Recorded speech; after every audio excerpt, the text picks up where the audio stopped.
don't know about you, but the time also changed, and midnight is just a little too late for me. Way too late for me as well. I did see a few clips today, but this is a big story here in New York and a big symbolic loss for Los Angeles, for Hollywood, the fact that the Tonight Show has moved back here to New York. It still means there's plenty of production happening in Los Angeles. In fact, things have bounced back a little bit in the last couple of years. 191,000 jobs in California, $17 billion in wages in California because of the entertainment industry. That's far more than New York, my stomping grounds of Washington, D.C., which has had a little bit of Hollywood recently. But still, the last little bit, California has taken a hit. Production days in Los Angeles, half of what they were in 1996.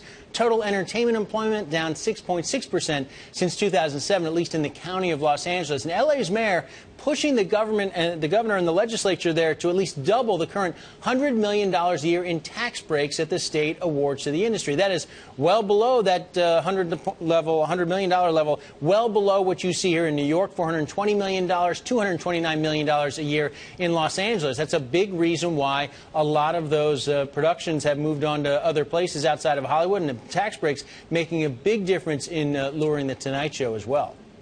Now, I know Jimmy Fallon wanted the Tonight Show in New York, so how did this other stuff play into it? Well, for sure, he wanted to be here. He's a New York guy, but the tax breaks did make a difference. You know, this show did start here 42 years ago. There was a little bit of history, but the Jimmy Fallon tax break made a huge difference.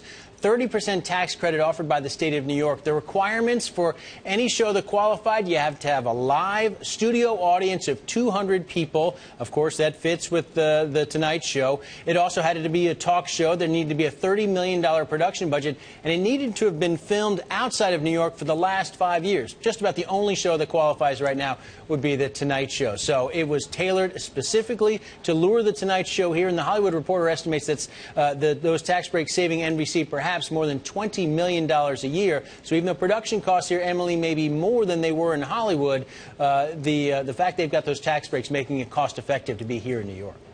And what have the impacts in Hollywood been? I mean, I'm presuming a lot of people lost their jobs in L.A. Well, about 160 people on the production staff apparently lost their jobs, but there's also the collateral damage to all those vendors nearby, Burbank, the studios there, the tourism punch from all that. A lot of those people waiting in line, of course, tourists visiting the area. But perhaps the biggest hit was the psychological impact. This is a big fish that got away from Los Angeles, and obviously the mayor there is trying to make his pitch to the governor and the state legislature. We can't let another one get away. We need to boost those tax breaks because we are losing out not just to New York, but also to places like D.C., Louisiana, and Canada as well, still also on that list.